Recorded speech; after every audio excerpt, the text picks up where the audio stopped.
तो एक प्राचीन कथा के अनुसार कहा जाता है कि तोरण नाम का एक राक्षस था जो शादी के समय दुल्हन के घर के द्वार पर तोते के रूप में बैठ जाया करता था। तोते का रूप धारण कर लेता और दुल्हन के घर के मुख्य द्वार पर बैठ जाया करता था। जब दूल्हा द्वार पर आता तो वो राक्षस दूल्हे के शरीर में प्रवेश कर जाता था और दुल्हन से स्वयं शादी रचाकर उसे परेशान करता था। एक बार की बात है, एक साहसी और चतुर राजकुमार की शादी तय हुई। शादी के समय जब वो दुल्हन के घर में प्रवेश कर रहा था तो उस राजकुमार में कुछ दैवीय शक्तियां थी। तो अचानक उसकी नज़र उस राक्षसी तोते पर पड़ी। वो तुरंत समझ गया कि ये राक्षस है और उसने तुरंत तलवार निकाली और उसे मार गिराया और फिर शादी संपन्न हुई। बताया जाता है कि उसी दिन से तोरण मारने की परंपरा शुरू हुई। आपने कभी गौर किया है? आपको पता लगेगा कि इस रस्म में दुल्हन के घर के दरवाजे पर लकड़ी का तोरण लगाया जाता है जिस पर एक तोता लगाया जाता है। अगर आपने नहीं देखा है तो आप ठीक से तोरण को देखिए। तोरण पर तोता जरूर बिठाया जाता है।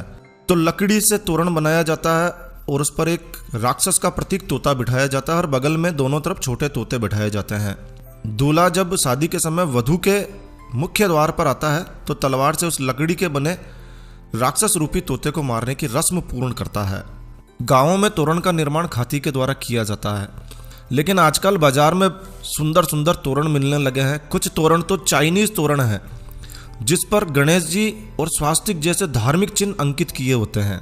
और फिर क्या होता है, दूल्हा बगैर जानकारी के उन पर तलवार से वार करता है, तोरण मारने की रस्म पूर्ण करता है, लेकिन जानकारी नहीं होती है और वो गणेश जी और स्वास्तिक जैसे पवित्र चिन्हों पर अपनी तलवार चलाता है। शास्त्रों के अनुसार तोरण पर तोते का स्वरूप ही होना चाहिए, दूसरा कोई चिन्ह नहीं होना चाहिए। लेकिन इन दिनों तोते की जगह तोरण पर गणेश जी या अन्य धार्मिक चिन्ह अंकित कर दिए जाते हैं। दूल्हा भी तोरण की जगह उन पर ही वार करता है और कहते हैं कि भारतीय समाज में पति पत्नी के मध्य अनेक प्रकार के विवाद, तलाक बढ़ने के मामले के पीछे भी यही कारण है। तो विद्वानों को भी इस बात को समझकर प्रचारित प्रसारित करना चाहिए। एक तरफ हम शादी में गणेश पूजन करके उनको रिद्धि सिद्धि सहित शादी में पधारने का निमंत्रण देते हैं और दूसरी तरफ हम उन्हीं पर तलवार से वार कर उनका अपमान करते हैं। ये उचित नहीं है। तोरण की इस रस्म का ध्यान रखकर परंपरागत तोरण को ही लगाया जाना चाहिए, लेकिन जानकारी के अभाव में लोग जानते ही नहीं हैं, क्या करें। जानकारी के अभाव में जो तोरण बाजार में मिल जाता है वही ले आते हैं।